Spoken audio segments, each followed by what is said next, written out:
HP earnings.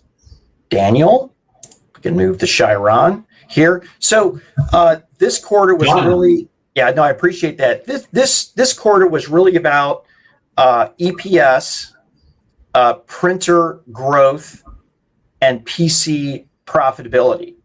I'll be surprised. I'll be honest. I was a little surprised that the PC numbers came in so low and flat, and primarily because of what Dell did. Now, HP is more tilted to consumer than it is to commercial, but HP still has a very large commercial presence. And on a percentage basis, HP underperformed Dell in commercial on percentage. And so at least what came up in our preview call and the earnings call with Emilio was basically it's about supply.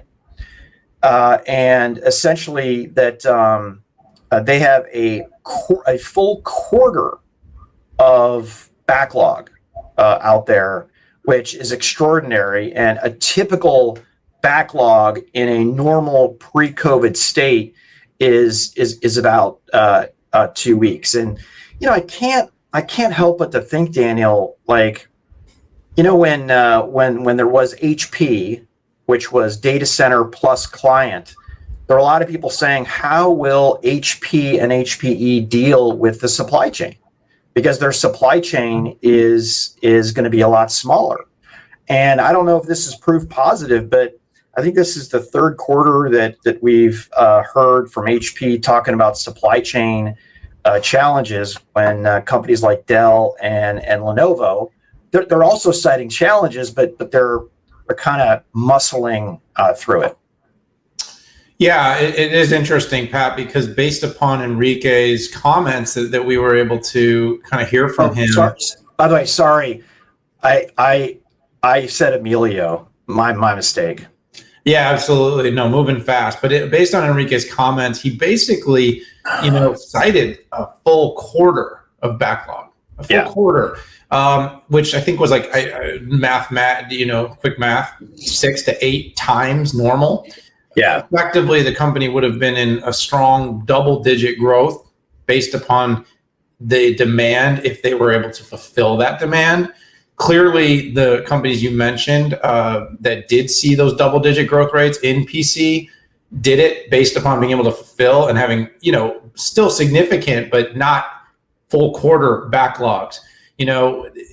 So there is definitely a bit of an inward look here on supply chain. Is the company doing everything possible? I mean, the volume, Pat, you're still talking about a company that's doing, more than 15 billion in revenue, right. So you're not, maybe they're not as big as the combined company, but this is not a small operation.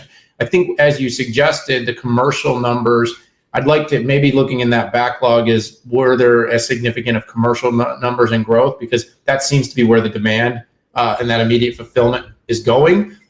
The margin was something that really was impressive, though, is I think they had about a 71% year over year margin growth. So while the revenue was only up 7, you had 71% growth in margin. And this came from a few things. There's definitely the strong growth, 20+% growth coming out of print. Print, compared to personal systems, generates about twice as much profit for the company. And if you heard, I believe 10 million subscribers now to the company's print as a service business. So, every company that's in hardware right now is trying to figure out how to innovate, how to do, whether it's, AAR services, recurring revenue, ARR services, cloud services. Well, HP is putting print out there as a service and is doing extremely well, delivering huge volume. And these are much more profitable businesses, which, when you're able to put a lot of cash to the bottom line, you're able to make changes. So any supply chain changes required will be more robust because of all this cash made available. Not to mention, the company seems to have a firm belief that it's undervalued because it's paying a dividend on a quarterly basis, but it also made massive, I believe it was like 50 million shares of stock repurchased in the last quarter. So there's a very significant reinvestment in the company. Pat, I think that supply chain deserves a deeper look, and we're going to have to do that. Yeah, and by the way, I just want to reinforce, on the profit side, they did great. I mean, PC EBT was up 52%, print EBT was up 78%, and they did, phenomenal. By the way, I looked up the commercial number.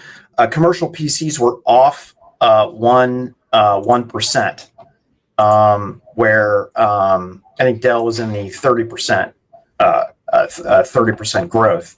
But no, and listen, when you don't have the top line revenue, what are you going to do? You're going to maximize freaking profits, and that's all you can do. I'm wondering if this does provide any pressure to HP, go after Xerox or something, right? Like, we've been talking about that. We've written about this, but the instant revenue bump that a Xerox acquisition. If you remember, Xerox thought it was going to acquire HP, which was a joke, which was actually more of a stunt.